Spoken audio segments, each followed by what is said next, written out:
Welcome to Man Does Tech, where I solve the problems you didn't even know you had. In this video, I will explain how to clean calcium buildup in your toilet. First, ensure your safety and prepare the area. Locate the water supply valve, usually behind the toilet, and turn it off. Then, flush the toilet to drain the bowl completely. Use a small cup or sponge to remove any remaining water, ensuring the calcium deposits are exposed and dry for the next steps. Now, let's choose your cleaning agent. For a natural approach, distilled white vinegar works wonders. You'll need about 2 to 3 cups. Alternatively, for more stubborn buildup, a commercial descaler designed for toilets can be very effective. Carefully pour or spray your chosen solution directly onto all the visible calcium deposits, ensuring good coverage. Patience is key for effective cleaning.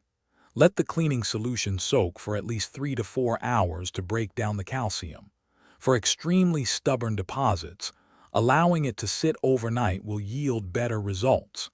After soaking, use a stiff bristled toilet brush to vigorously scrub the softened calcium buildup until it detaches from the porcelain surface. Finally, it's time to rinse and prevent future issues. Turn the water supply valve back on and flush the toilet several times to thoroughly rinse away all the loosened calcium and cleaning solution. To prevent recurrence, clean your toilet regularly, perhaps once every 2 weeks.